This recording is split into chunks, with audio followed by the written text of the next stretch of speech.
for the love of God, a reflection on our connections. Today's reading is from the book of Matthew, chapter 5, verses 13 to 16.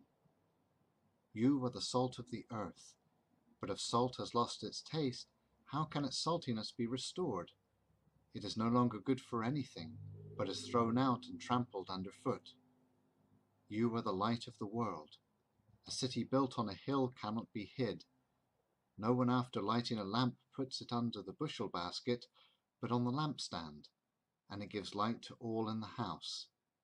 In the same way, let your light shine before others, so that they may see your good works and give glory to your Father in heaven.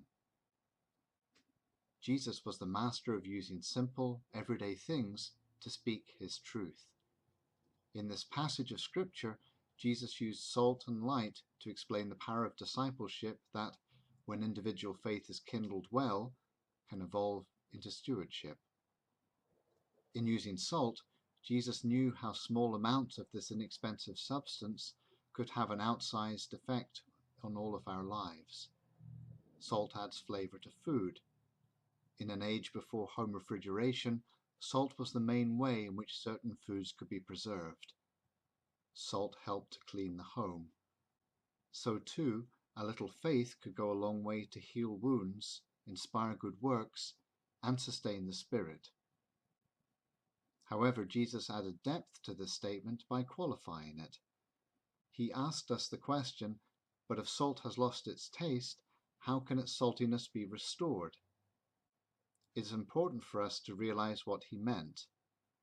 The Greek word moraino can mean both that something has lost its taste and also that something or someone has become foolish. In other words, Jesus knew how easy it could be to compromise what we believed, to become of this earth as well as in this earth. I think this is why Jesus addressed all those who would listen to him as you. In this way, Jesus was showing us that our faith was dynamic and bigger than ourselves. To Jesus, faith is both an individual imperative and a collective act. It is something within us that we must sustain through righteous deeds and not just kindly thoughts. It is something that is enhanced by humble witness to the faith of others around us in action. As Bo Lozoff has noted in his book Deep and Simple, A Spiritual Path for Modern Times, modern life has become so badly lopsided towards the conceptual, towards knowing about, that many of us have lost sight entirely of the power of being instead. We tend to confuse knowledge with wisdom. We think that reading the menu is the same as eating the meal. In using light, Jesus emphasized the universal nature of our mission as Christians. Light illuminates and brightens. It adds context and contour to what is revealed. It creates new insights. However, Jesus tells us that we are the light of the world.